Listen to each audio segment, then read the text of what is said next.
영화 42라는 영화가 있습니다. 여러분, 이 영화는 흑인 야구 선수인 제키 로빈슨에 대한 영화입니다. 제키 로빈슨은 1947년에 미국의 메이저리그 야구 선수가 된 흑인입니다. 이 당시는 인종차별이 아주 심했던 때입니다. 마틴 루터 킹 주니어 목사님이 인종차별 때문에 차별을 반대해서 대단히 수고하셨던 때, 그리고 마지막 그 총에 저격되어 돌아가신 때가 1960년대입니다.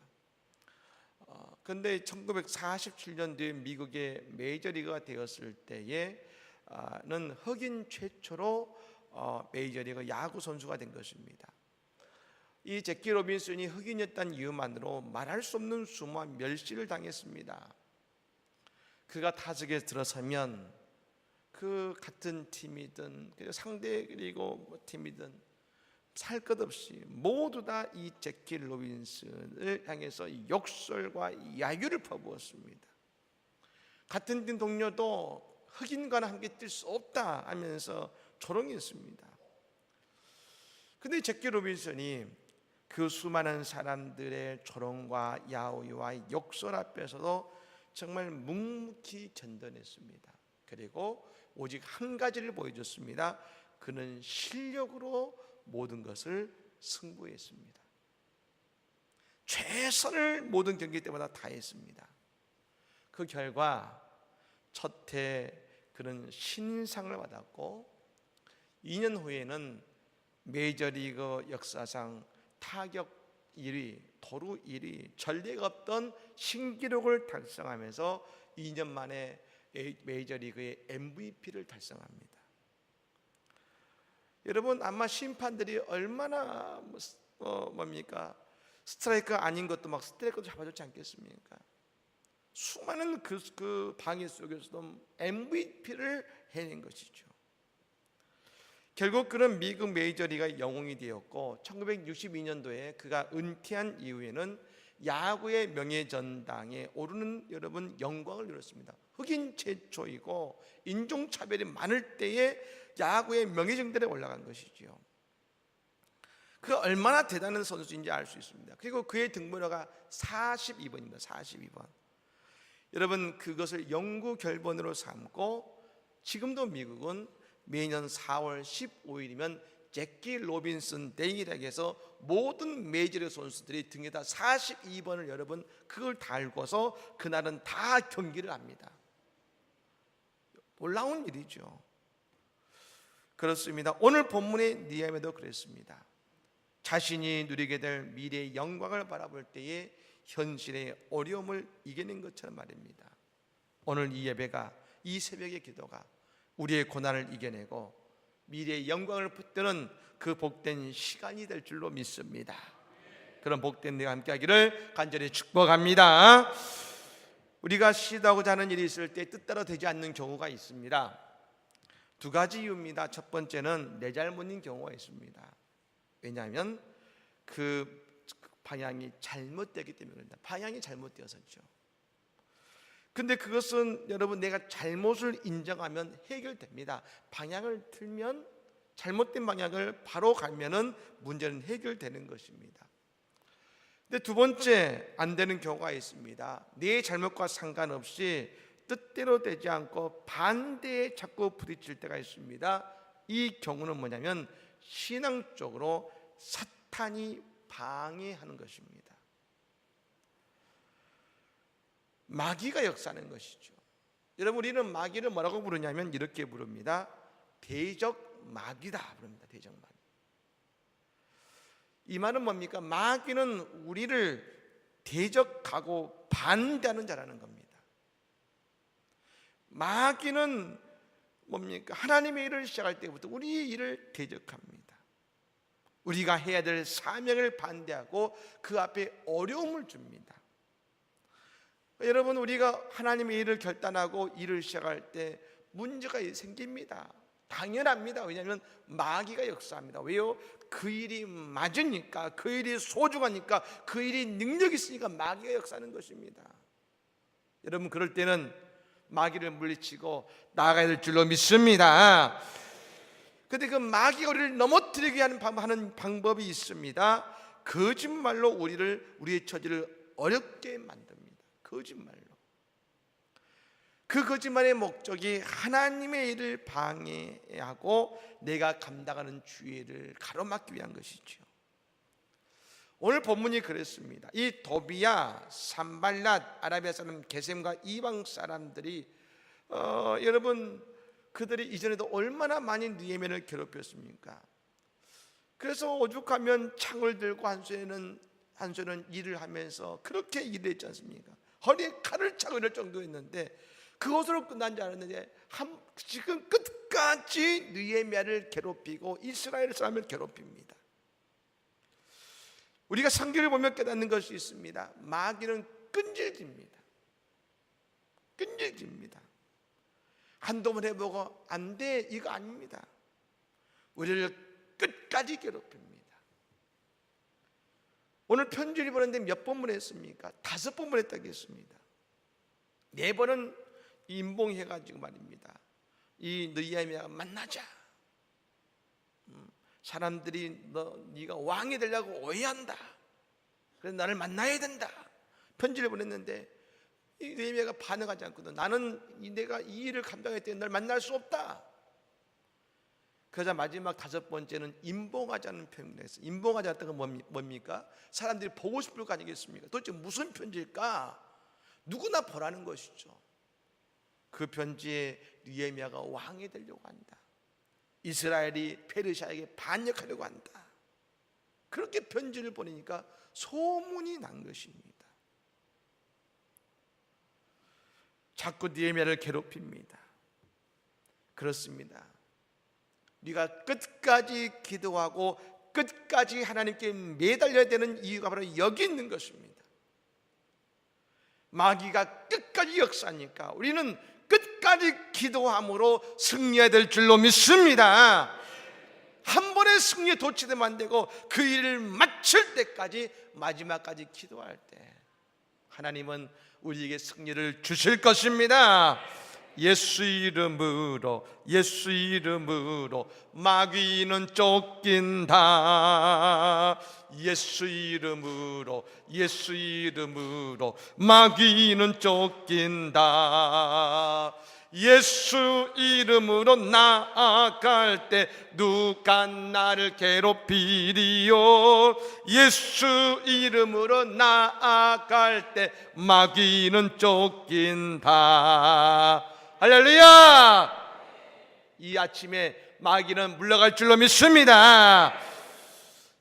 오늘 저 느헤미야에게 시험이 왔습니다. 산발락과 일당이 만나자는 시험이 있고 또 그리고 한 번은 저 스마야라는 제사장을 매수해 가지고 말합니다. 이 스마야는 그 제사장의 가문이면서도 예언자 역할을 하는 사람인데 그 사람을 매수해서 느헤미야를 시험한 것입니다.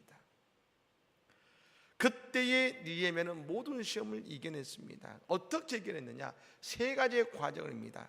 첫 번째는 뭐냐면 그 시험을 분별했습니다. 그가 다가오는 시험을 분별할 지혜를 하나님은 주셨습니다. 두 번째, 그 시험을 거절했습니다. 세 번째는 뭡니까? 끝까지 감당해야 될 사명의 자리를 지켰다는 것입니다. 다른 걸 보지 않았습니다. 이게 그 마귀의 시험을 이겨낸 방법이었습니다. 근데 이 느헤미야가 분별했는데 시험을 어떻게 분별하고 시험을 이겼느냐? 이유는 간단합니다. 느헤미야는 기도함으로 모든 시험을 이겨낸 것을 믿으시기를 바랍니다. 오늘 이 시험 앞에 느헤미야는 우리에게 두 번의 느헤미야의 기도를 보여줍니다. 첫 번째 기도는 9절이고 14절의 기도인데 이 기도는 뭡니까? 시험을 이기는 기도였다는 것입니다. 사랑하는 여러분, 우리에게 다가오는 마귀의 시험, 우리를 안되게 하고 넘어지게 하는 모든 시험을 이번 특별히 다니엘 21일 특별 설교를 통해서 여러분 기도함으로 우리는 이겨낼 줄로 믿습니다.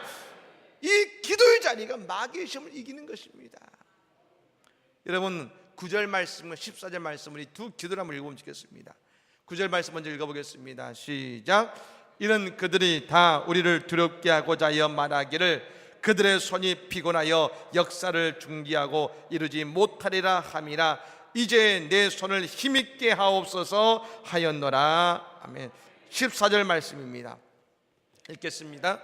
네 하나님이여 도비야와 산발락과 여선지 노아다와 그 남은 선지자들 곧 나를 두렵게 하고자 한 자들의 소행을 기억하옵소서 하였노라. 아멘. 이 느헤미야의 기도, 이 기도를 통해서 마귀는 우리에게 어떻게 다가오는지를 보여줍니다. 두 기도에서 동일하게 느헤미야가 하나님께 뭐라고 기도했냐면 그들은 우리를 두렵게 하고자 합니다. 우리에게 뭘 줍니까? 두려움을 줍니다. 두려움을. 하나님 일을 하고자 할 때에 우리에게 주는 어려움이 우리를 두렵게 만드는 것입니다. 산발랏이 5번째 편지를 보냈습니다. 그건 느헤미야를 죽이려는 것입니다. 느헤미야가 압니다. 느헤미야가 반역하려고 했다. 그가 왕이 돼서 페르시아에게 반역하려고 한다. 헛소문을 온 곳에 퍼뜨립니다. 느헤미야가 정말로 사람들이 믿고 우리를 오해하면 어떡하지? 두렵지 않겠습니까? 그때 하나님께 느헤미야가 기도합니다. 하나님, 이제 내 손을 힘있게 하옵소서. 하나님, 나에게 힘을 주옵소서. 한번 더 외쳐볼까요? 하나님, 나에게 힘을 주옵소서. 이 기도를 드릴 때에 두려움이 사라진 줄로 믿습니다. 왜요? 하나님이 힘을 주신 것입니다. 우리가 하나님 일을 할 때에 우리의 마음에 두려움이 옵니다. 내가 이 일을 하면 내가 해야 되는 많은 것들을 포기하면 어떡하지? 내가 이 일을 하면 내 인생에 어려움이 오면 어떡하지? 마귀가 우리에게 두려움을 줍니다. 우리가 이렇게 기도하면 됩니다. 하나님, 내게 힘을 주시옵소서. 하나님 힘을 주시는 것이죠. 그것도 안 되자 산발랏이 예루살렘의 제사장이면서 예언자인 스마야를 매수했다고 했습니다. 대단하죠. 그 스마야가 오늘 느헤미야에게 뭐라고 말합니까? 느헤미야여, 저 사람들이 자기를 보내서 당신을 죽이려고 합니다. 그러니까 우리가 저 하나님의 전인 성소에 들어가서 머무르면서 죽음을 피합시다. 여러분, 성소는 어떤 곳입니까? 제사장들만 들어갈 수 있습니다. 느헤미야가 하나님께 죄짓게 만들려는 것입니다. 그리고 사람들에게 말합니다. 느헤미야가 겁을 찍어 먹고서 숨으려고 했다는 오명을 그에게 씌우고 싶은 것입니다. 그때 느헤미야가 깨닫습니다. 이렇게 사람을 매수해서 나를 시험하는 것은 나를 두렵게 만들기 위함이구나. 결국 느헤미야는 자신이 지켜야 될 사역의 자리에서 도망치지 않았습니다. 11절 말씀, 오늘 11절 말씀을 같이 한번 다시 읽어보겠습니다. 내가 이르기를 나 같은 자가 어찌 도망하며 나 같은 몸이면 누가 외소에 들어가서 생명을 보존하겠느냐. 나는 들어가지 않겠노라 하노라. 아멘. 나 같은 자가 어찌 도망하며, 그는 도망하지 않겠다는 것입니다.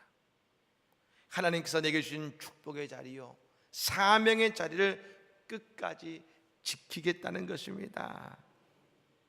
느헤미야는 안 두려웠을까요? 오늘 두 분의 기도에서 뭐라겠으면 그들이 우리를 두렵게 하는데, 누구보다 두려운 사람은 느헤미야였을 것입니다. 그러나 느헤미야는 여전히 하나님의 말씀의 권위 아래에 있었습니다. 어쩌면 그 제사장 예언자가 자객을 피해서 나랑 같이 성소에 들어가 숨읍시다 했을 때, 정말 그래도 될까? 그런데 여러분, 느헤미야는 자기가 무섭다고 하나님의 말씀을 어기지 않았습니다. 성소는 일반인이 들어갈 수 없습니다. 오직 제사장만이 들어갑니다. 그는 그것을 알기에, 그 말씀을 알기에 두렵다고 말씀을 어기지 않았습니다. 오히려 말씀을 붙들자. 느헤미야는 지금 무엇이 잘못됐고 무엇을 해야 되는지를 깨달았습니다. 그리고 하나님께 이렇게 기도합니다. 나의 하나님, 도비야와 산발랏이 한 일을 잊지 마십시오. 예언자 노아다와 그 밖에 나에게 겁을 지르고 간 예언자들이 나에게 한 일을 잊지 마십시오. 오히려 기도했습니다. 그런데 여러분, 이 기도가 어떤 기도입니까? 느헤미야가 그가 나서서 원수를 갚으려 하지 않았습니다. 그는 다시 나는 하나님 사명의 자리로 돌아갈 것이니 저 사람들을 누구에게 맡깁니까? 하나님께 맡깁니다. 하나님께. 느헤미야의 기도는 오직 한 가지, 주신 사명 성벽을 복구하고 성벽을 새로 일으키는 것만을 바라봤을 때, 그리고 기도했을 때 하나님께서 지혜를 주시고 능력을 주시고 마침내 그 모든 일을 다 성취할 수 있도록 인도하신 것입니다. 사랑하는 여러분, 두려우십니까? 마귀가 우리를 두렵게 하는 이유가 있습니다. 내게 주신 사명을 잊어버리게 만들고 사명의 자리에서 벗어나게 만들기 위함인 것입니다. 우리가 오직 하나님을 바라보고 주여 내게 힘을 주시옵소서 기도하며 다시금 내 사명의 자리로 나아갈 때 말입니다. 나의 묻어진 나의 인생, 내 묻어진 성벽과 같은 우리의 가정의 성벽을 주님은 다시 쌓아주시고 우리를 일으켜주시고 우리를 복되게 하시는 놀라운 역사를 우리 가운데 베풀어 주실 줄로 믿습니다. 마귀 권세는 쫓겨갑니다. 우리는 승리합니다. 오늘 이 아침에 그리스도의 승리가 오늘 우리의 승리가 되기를 예수님을 간절히 축복합니다. 아멘. 찬양하겠습니다.